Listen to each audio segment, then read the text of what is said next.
Bismillah ar-Rahman ar-Rahim. Assalamu alaikum. Second part of the third chapter related to Noah. Here I will be a little bit comprehensive. I will not get into the points that I mentioned before, but I will try to give you a holistic account from the beginning of the chapter, the parts that I have not delved deep. The majority of the things that I'm seeking to present to you come from Ikram Demirli's interpretation, the Turkish commentator of Ibn Arabi. He has very interesting insights about this chapter. So I'm walking in that framework. You will remember from the previous chapter that Ibn Arabi's project here is to point to God's transcendence and eminence, but say walk in between. Anyone who goes through transcendence is in error. Anyone who goes in absolute eminence is in error. So you gotta combine the both. How? That's the entire point of the chapter, and why, more specifically, not transcendence. That's the point of the chapter. We're gonna see how. He said that God's essence is transcendental. We have no say, we have no understanding of it. It's a hadiyah stage whatsoever. But then he pointed out that Noah made a mistake. His message was right, his approach was mistaken in the sense that he limited people to God's transcendence. He invited people to God's transcendence, and people were like, okay, we're not gonna know that entity, why would we even worship it? We don't know anything about it, so why are you introducing him, it, or whatever it is to us? Even you don't understand what you're saying. Maybe people thought. So that's the holistic perspective. Now let's start from the beginning. Through Tanzih, Noah tried to invite people to God. Invite people to God in the sense, we're gonna see why I emphasize that later. He tried to invite people to divine essence. He tried to invite people to divine transcendence. That's why people escaped, says Ibn Arabi. He also hints that he's going to be elaborating later on to the world of imagination, to the images, to the imaginal entities. That's what we mean by mithal, that is by image, the symbolic realm. Why do we need such a realm? Because, says Ibn Arabi, if we speak only of God's transcendence, well, it's not going to work. That is too rigid. That is too not information providing. So we know God from his manifestations. We know God from similarities, right? And the world of imagination is a great medium for that. A world that can let us speak. A world that can let us understand the transcendental dimensions of God through symbolic imagery. Because linear discourse is limited. We have already talked about this. So symbolism comes in here. We're going to be seeing this in detail in chapter related to Joseph in English. But just to point to the functionality, that's why the world of imagination is tremendously important in Islamic mysticism, because it allows you to see, understand, hear, and speak of the transcendent being that is God, is his essence. When we cannot do so precisely because of its ineffability through discursive language. So in a sense, well, Tanzih relates to the negation, Tashbih relates to the commonality. Tanzih and Tashbih, in this sense, are two modes of judgment of God. Tanzih judges based on reason. In the sense, this is, well, I cannot know a transcendental entity who or which transcends my cognitive faculty, my understanding. See, reason stops there. That's why philosophers don't like to talk about transcendental things. They say nonsense. Of course nonsense. That's because you're using reason alone. The second mode of judgment about God comes from imagination. Transcendence requires reason. That's why it's limited. Eminence of God requires imagination as a medium to show the similarity, so that through the symbols it can talk about the transcendental being. Reason constantly abstracts and elevates. In contrast, Imagination brings closer, makes it similar, makes it more understandable, brings it, the transcendental thing, whatever it is, into our life. In this sense, for Ibn Arabi, imagination makes the transcendental realities, specifically God's essence, more understandable. The chapter is primarily about transcendence and immanence, and the method of invitation, da'wah in Arabic. This is one of the chapters where Ibn Arabi gets critical of a prophet, one of the top 5 prophets, and he says the problem was not with the message, it was with the approach that Noah took.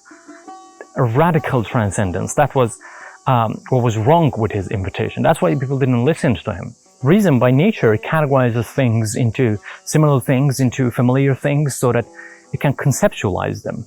But when we speak absolute transcendence, reason says, well, I don't understand anything. You're talking about something that cannot be understood. You're talking about something that has no commonality. So why on earth would we even talk about this? So it's nonsense, says reason. If you remember our discussion from the previous chapter, from the first chapter related to Adam, Ibn Arabi told us that knowledge follows commonality, sharedness, because we have a shared aspect with God's names and attributes, of which we are emanations, manifestations. We do understand and know God's names, but because we do not know God's essence, but because we share not the essential necessity, this is important, not the essential necessity of the essence, we don't know anything about the ahadiyya stage. We may understand the process by which the God's names and attributes were formed, but that's when plurality comes in. That's when we share in names and attributes, but we don't share anything with the divine essence. That's why, per the proposition, knowledge follows similarity and sharedness. We don't know and we cannot know the divine essence. This is the interesting part. In each chapter, Ibn Arabi builds on the Quranic verses related to each prophet and gives an account based on those. He's not going comparative, saying, okay, in Adam, we said such and such here. He doesn't do that. He's just focusing on those Quranic verses about each prophet. A huge underlying point in this chapter was that the prophet's approach follows and should follow people's capacities. A very important point is that each era has its own necessities, and each generation of each era have different cognitive faculties, different understandings, different knowledge. That's why each need their own prophet to connect them to God based on their cognitive faculties, based on their knowledge. And that's why the next prophet that comes is a little bit different from the previous one, sometimes taking different approaches because and per the requirement and capacities of the people of the generation they have come for. According to Ibn Arabi, the Prophet Muhammad came at the ending point of the cycle of existence, by which he's going to tell us later on is the beginning, like where the end meets the beginning, but that's not the point here. So he came at the end of the cycle of existence. He came at a point that what was necessary to be taught, what was necessary to be said, was said, was taught. And he was there to combine them. Not just combine them, he was here to reveal what had not been revealed before. Jesus said this, Moses said that, Adam said this, Muhammad said yes to all. One spoke of transcendence, another spoke of immanence. Muhammad said transcendence and immanence. And importantly, this approach follows the capacity of the age. The level of the knowledge when the Prophet Muhammad came was higher than the level of knowledge of the previous generations. So the people of this world were ready to receive not just transcendence, not just abstract spirituality, but both of them. People had reason and were into mysticism. So Muhammad said philosophy, that is reason, and irfan or tasawwuf, however you call it. Prophet Muhammad said spirituality and reason, external aspect and internal aspect, socio-religious, ethical dimensions of life and inner quests, both of them. You must have both. So the capacity of the people and the aims of the mission should match. And this is precisely where the wilaya comes in. That even right after the Prophet, we're going to have different levels of knowledge. We can't even unite among ourselves as Muslims. We have different interpretations, we have different levels of knowledge. So although the prophethood has ended, wilaya has not. Wilaya must continue. First of all, there must be a connection between the creator and the created, even based on Ibn Arabi's own view. Remember chapter 1, he said, through the perfect man, God spreads mercy. Through the perfect man, God permeates existence most perfectly. Through the perfect man, you contemplate God most perfectly. When there is none, first of all, how on earth are you going to connect with God? Secondly, in technical sense. Secondly, how are you going to know God to a high level? And here, awliya come into place. Each era has and shows different capacities. Each generation shows different capacities, even post-prophet. So what are we going to do then? And then the awliya come in and speak God to people to the capacity of their time, to the capacity of the necessities and capacity of the reasoning and spirituality of each generation at each time. That's one of the functions of the awliya. Now back to the chapter. Any knowledge we have of the divine essence is through the manifestation of divine names and attributes in the creation. So any mode of knowledge is in a sense indirect knowledge in reference to the essence. We cannot have direct knowledge of the essence. Noah and his people tried to understand God through transcendence. That's why they both failed. Ibn Arabi suggests here that transcendence in this context is more dangerous than eminence. Transcendence, tanzih, eminence, tashbih. Tanzih is more dangerous because in tashbih you can at least have an analogous knowledge, saying that God is like such and such.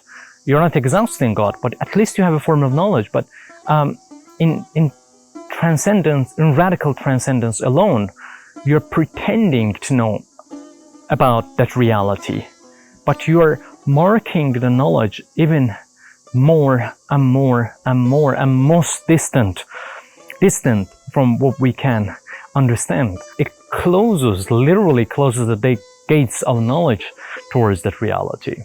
That's why Ibn Arabi calls transcendence and transcendence alone approach as ignorance over ignorance. So for Ibn Arabi, one of the great prophetic failures was that of Noah.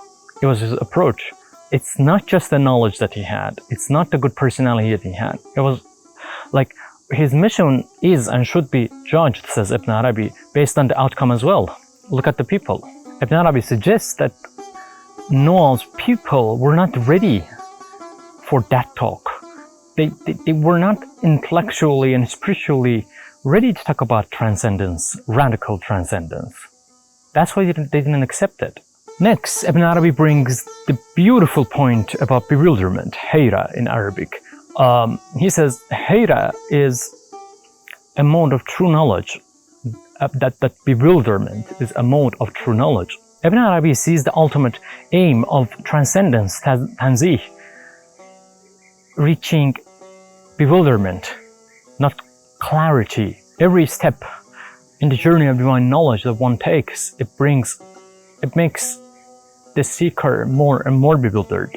That's why the Prophet of Islam prayed, Rabb, zidni fika tahayyuran.